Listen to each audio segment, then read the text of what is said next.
नमस्कार विद्यार्थियों, वैदिक साहित्य का हम अध्ययन कर रहे हैं और वैदिक साहित्य में यजुर्वेद पर हमारी बात चल रही है। यजुर्वेद के सामान्य परिचय के बाद में यजुर्वेद के दो भाग हैं। आप सभी जानते हैं कि यजुर्वेद है दो भागों में बटा है, एक शुक्ल यजुर्वेद और एक कृष्ण यजुर्वेद। यजुर्वेद के दो भाग हैं,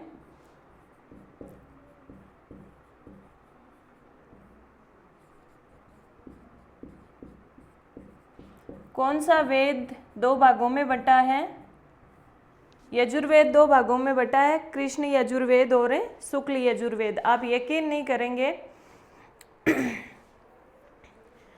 अभी 2023 की जो असिस्टेंट प्रोफेसर की परीक्षा थी उसमें ये प्रश्न आया था, इतना सरल प्रश्न कि कौन सा वेद है वो शुक्ल यजुर्वेद और कृष्ण यजुर्वेद नामक दो भागों में बटा है। और उसमें ऋग्वेद, यजुर्वेद, सामवेद, अथर्ववेद सभी ऑप्शन में थे। तो आप असिस्टेंट प्रोफेसर जैसी बड़ी परीक्षा में भी ऐसा प्रश्न आ सकता है, तो इसमें कोई दो राय नहीं है कि एक मतलब सामान्य से सामान्य चीज़ और एक विशेष से विशेष बात, आजकल जो परीक्षाएं हैं उसमें आप किसी भी चीज़ को इग्नोर नहीं कर सकते, छोड़ नहीं सकते हैं। इसलिए सामान्य से सामान्य, सरल से सरल चीज़ भी हम सरल चीज़ों को यूं करके छोड़ देते हैं कि ये तो हमें आती ही है, लेकिन परीक्षा में वही हमारे प्रश्न गलत करा देती है। तो यजुर्वेद दो भागों में बटा है, शुक्ल यजुर्वेद और कृष्ण यजुर्वेद। शुक्ल यजुर्वेद, वैसे यजुर्वेद के दो संप्रदाय हैं, ये भी प्रश्न आया था असिस्टेंट प्रोफेसर में। एक है आदित्य संप्रदाय और एक है ब्रह्म संप्रदाय। एक है आदित्य संप्रदाय, दूसरा है ब्रह्म संप्रदाय। शुक्ल यजुर्वेद का संबंध आदित्य संप्रदाय से है और कृष्ण यजुर्वेद का संबंध ब्रह्म संप्रदाय से है। तो इस प्रकार कौन सा वेद दो संप्रदायों में बटा है? यजुर्वेद आदित्य संप्रदाय और ब्रह्म संप्रदाय। आदित्य संप्रदाय किस वेद से संबंधित है? शुक्ल यजुर्वेद से, और ब्रह्म संप्रदाय है वो कृष्ण यजुर्वेद से संबंधित है। अब प्रश्न ये है कि शुक्ल यजुर्वेद और कृष्ण यजुर्वेद क्यों है? यजुर्वेद ही है दोनों, तो शुक्ल भाग और कृष्ण भाग दोनों अलग अलग क्यों है? सामान्यतः तो इसका उत्तर ये है कि विशुद्ध मंत्रात्मक भाग, यजुर्वेद के अंतर्गत जो विशुद्ध मंत्रात्मक भाग है, शुक्ल का मतलब बिल्कुल सफ़ेद, स्वच्छ, शुद्ध जो है, यानी जिसमें सिर्फ मंत्र ही मंत्र हैं। ऐसे भाग जिसमें देवताओं की स्तुति के, यज्ञ से संबंधित जो मंत्र हैं, यज्ञ की विधियों से, कर्मकांड से संबंधित जो मंत्र हैं, सिर्फ मंत्र हैं, वो भाग शुक्ल यजुर्वेद के अंतर्गत गिना जाता है। और जिस भाग में मंत्र के साथ व्याख्या और विनियोग भी दिया गया है, मंत्रों के साथ व्याख्या और विनियोग भी दिया गया है, मतलब ये मिश्रण हो गया।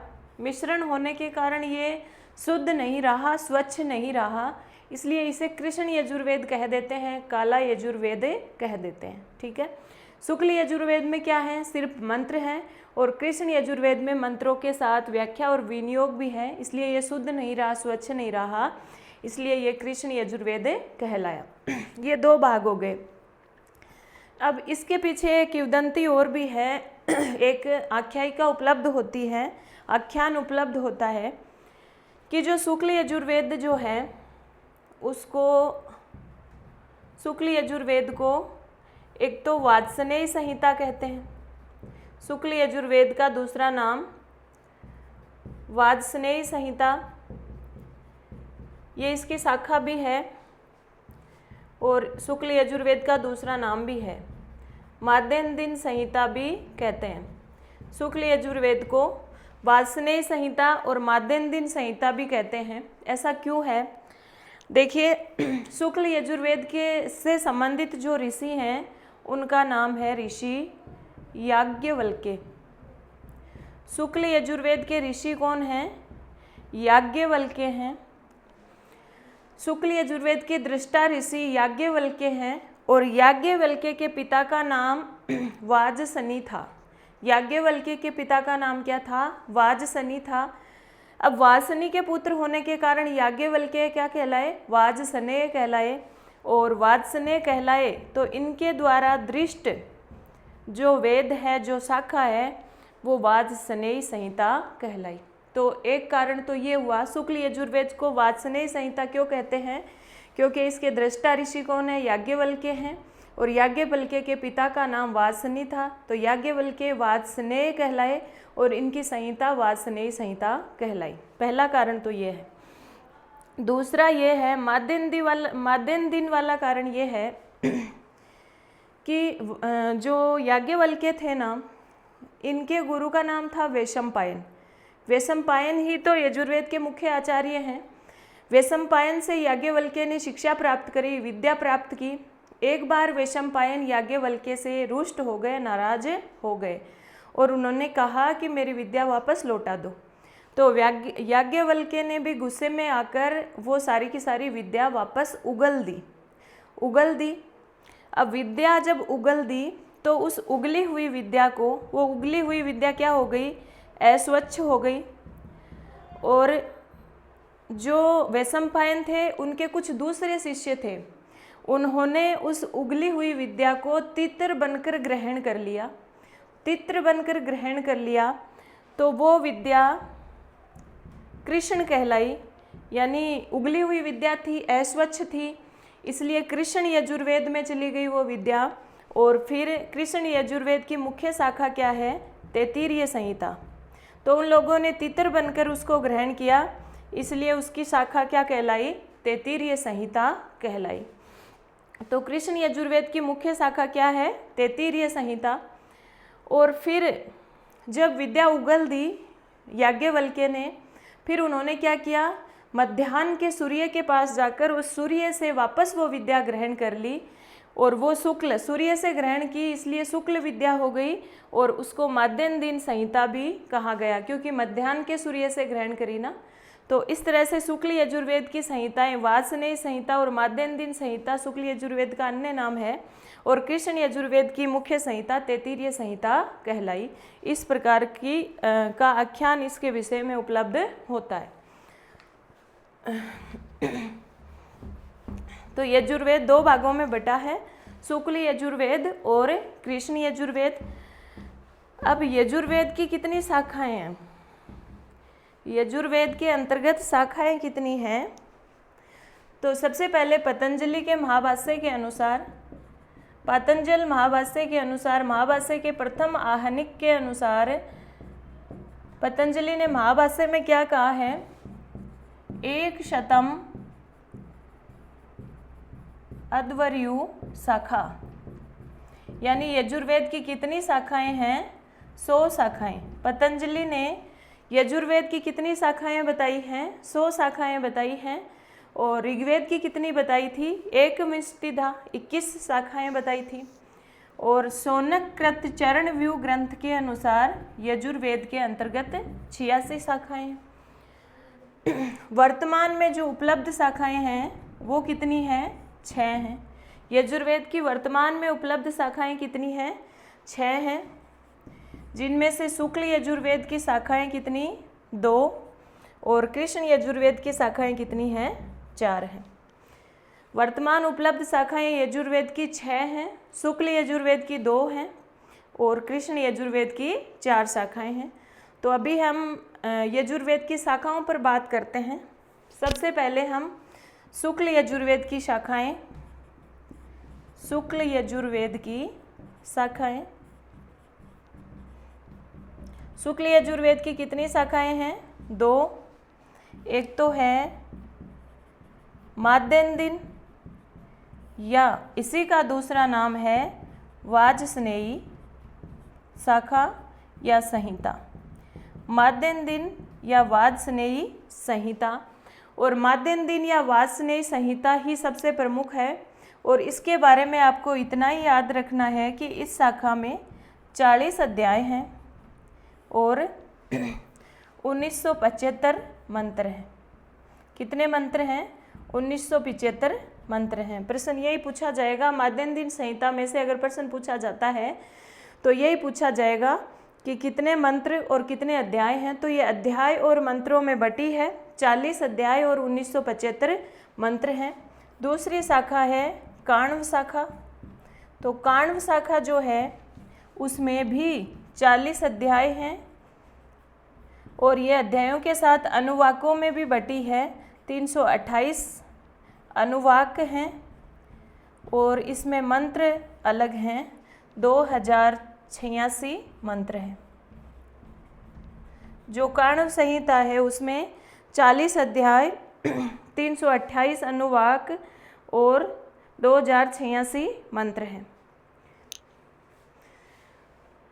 तो ये हुई शुक्ल यजुर्वेद की 2 शाखाएं। कौन कौन सी? पहली है माध्यम दिन और उसी का नाम है वाजस्नेयी शाखा। क्यों है? क्योंकि याज्ञवल्क्य हैं, उनके पिताजी का नाम वाजस्नेयी था, इसलिए वो वाजस्नेय कहलाए और उनकी शाखा वाजस्नेयी कहलाई। और मध्याह्न के सूर्य से इन्होंने इस विद्या को ग्रहण किया था, इसलिए माध्यम दिन संहिता कहलाई। और दूसरी शाखा है काण्व शाखा।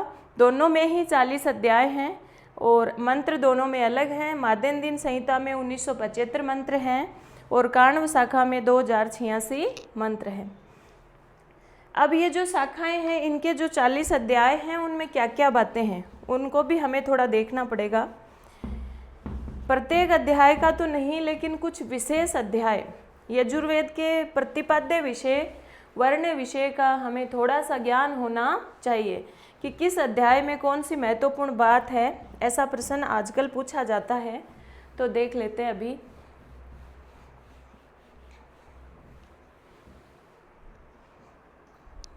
देखें,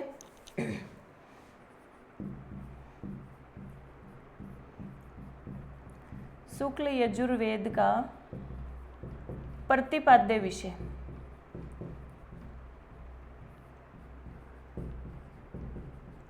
शुक्ल यजुर्वेद का प्रतिपाद्य विषय। देखिए, शुक्ल यजुर्वेद में वैसे तो क्या है, पूरे यजुर्वेद में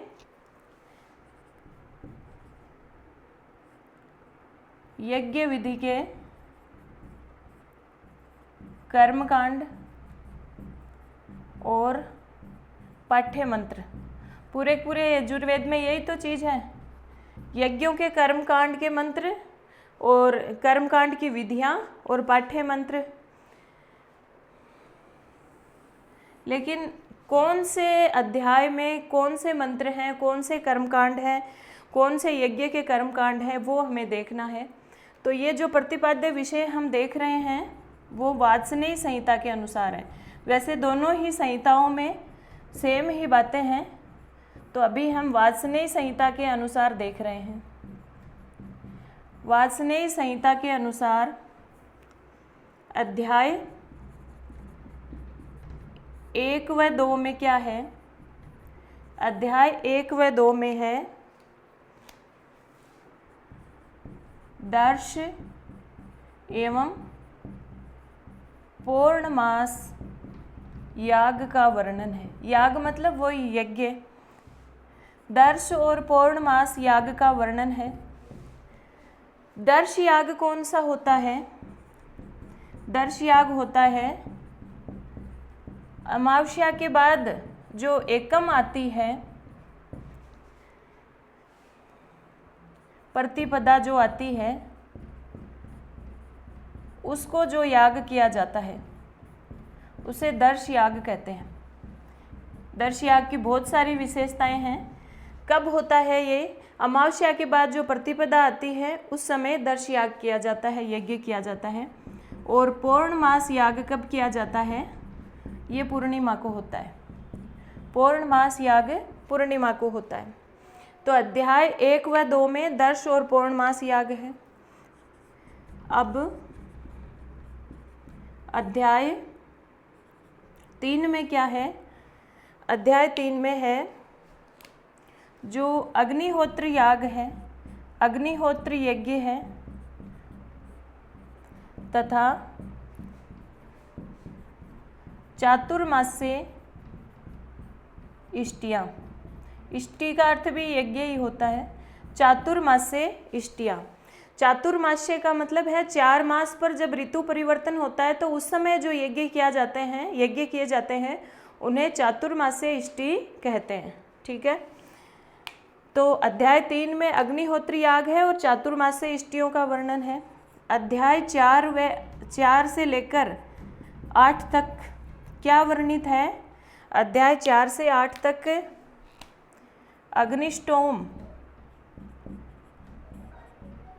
अग्निष्टोम व सोम याग का वर्णन है।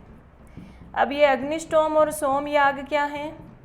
अग्निष्टोम और सोम याग दोनों ही पर्टिकुलरली विशेष रूप से असिस्टेंट प्रोफेसर के पाठ्यक्रम में लगाए हुए हैं। अग्निष्टोम क्या है? ये ज्योतिष्टोम का थोड़ा परिष्कृत रूप है और ये किया जाता है स्वर्ग की कामना के लिए, स्वर्ग प्राप्ति की कामना के लिए कौन सा याग किया जाता है? अग्निष्टोम किया जाता है। और इसमें क्या होता है? अग्निष्टोम जो याग है उसमें ना 16 पुरोहित होते हैं। पुरोहितों की संख्या कितनी होती है? 16 होती है। और ये कितने दिन तक चलता है? 15 दिन तक चलता है। सोम याग जो है इसमें क्या होता है?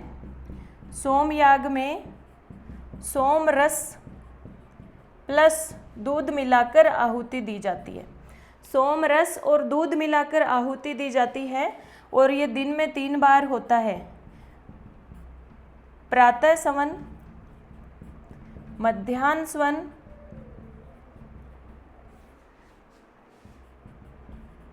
और सायंकालीन सवन। 3 प्रकार से ये होता है, मतलब दिन में 3 बार होता है। तो अध्याय 4 से 8 में कौन से याग का वर्णन है? अग्निष्टोम और सोम याग का वर्णन है। इसके पश्चात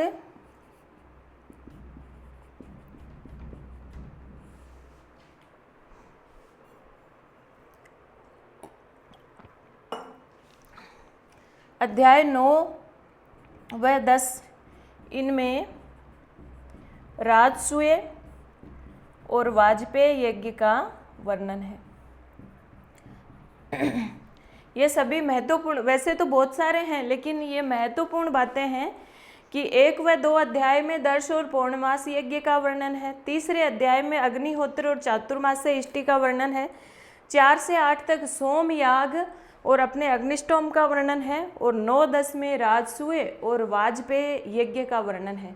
यानी जो इम्पोर्टेंट याग हैं उनके अध्यायों के बारे में आपसे प्रश्न पूछा जा सकता है, इसलिए ये आपको बताए जा रहे हैं। इसके पश्चात आगे देखिए कुछ महत्वपूर्ण बातें। 40 अध्याय हैं तो 40 अध्याय पूरे तो नहीं देखे जा सकते, लेकिन जो महत्वपूर्ण हैं उनको हम देख रहे हैं।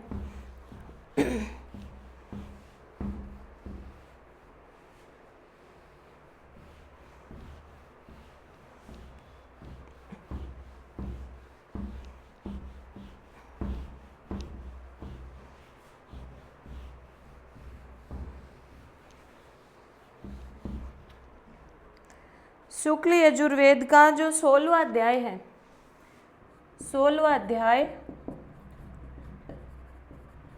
16वां अध्याय रुद्र अध्याय कहलाता है। क्यों कहलाता है? क्योंकि इसमें रुद्रदेव के विराट स्वरूप का वर्णन है। रुद्रदेव के विराट स्वरूप का वर्णन है और इसमें किस होम का, किस यज्ञ का वर्णन है? सत्र रुद्रीय होम का वर्णन है। ठीक है, और इसे नमका अध्याय कहते हैं। क्यों? क्योंकि इसमें 100 बार नमः नमः शब्द का प्रयोग हुआ है, इसलिए किसको नमस्कार किया गया है? रुद्र को, इसलिए इसे नमका अध्याय कहा गया है। जो 18वां अध्याय है उसको चमका अध्याय कहा गया है, क्योंकि उसमें चमह चमह शब्द का प्रयोग हुआ है। तो नमका अध्याय कौन सा है? 16वां, और जो चमका अध्याय है वो कौन सा है? 18वां। याद करने का तरीका है रुद्र 16 बार नमक खाकर 18 बार चमकते हैं। तो चमका अध्याय 18वां और रुद्रदेव से संबंधित 16वां अध्याय नमका अध्याय। रुद्रदेव 16 बार नमक खाकर 18 बार चमकते हैं। फिर देखिए 30वां अध्याय। 30वें अध्याय को विष्णु सूक्त या पुरुष सूक्त कहा गया है। जो 30वां अध्याय है उसको विष्णु सूक्त या पुरुष सूक्त कहा गया है। 34वां अध्याय जो है वो बहुत ही इम्पोर्टेंट है। 34वें अध्याय के 1 से लेकर 6 तक मंत्र क्या कहलाते हैं? शिव संकल्प सूक्त कहलाते हैं। और ये हमारे पाठ्यक्रम में लगाया हुआ है शिव संकल्प सूक्त। तो शिव संकल्प सूक्त कहाँ है? शुक्ल यजुर्वेद के 34वें अध्याय के 1 से लेकर 6 तक मंत्र शिव संकल्प सूक्त कहलाते हैं। और इसमें एक पंक्ति बार बार आती है, तन में मन है शिव संकल्पमस्तु, वह मेरा मन शुभ विचारों वाला हो। बहुत बार पूछा जाता है कि ये पंक्ति कहाँ से ली गई है, तो शुक्ल यजुर्वेद के 34वें अध्याय शिव संकल्प सूक्त में से ली गई है। और 40वां अध्याय, शुक्ल यजुर्वेद का जो 40वां अध्याय है वो भी बहुत महत्वपूर्ण है, क्योंकि उसको कहा गया है ईशोपनिषद या ईशावास्यो उपनिषद। ईशावास्यो उपनिषद कहाँ होता है, कहाँ मिला है? शुक्ल यजुर्वेद का 40वां अध्याय ईशावास्यो उपनिषद कहलाता है। और ये सभी उपनिषदों का आधार ग्रंथ है, सभी उपनिषदों से श्रेष्ठ उपनिषद है। उपनिषदों में एक पहले स्थान पर आधार रूप में जो उपनिषद आता है वो ईशावास्यो उपनिषद आता है। और ईशावास्यो उपनिषद किस वेद का भाग है? शुक्ल यजुर्वेद का 40वां अध्याय है। तो ये था हमारे शुक्ल यजुर्वेद का प्रतिपाद्य विषय, वर्ण विषय। इसके पश्चात हम हमारे कल की कक्षा में कृष्ण यजुर्वेद के बारे में अध्ययन करेंगे। तब तक के लिए शुभ रात्रि। जयतु संस्कृतम जयतु भारतम। धन्यवाद।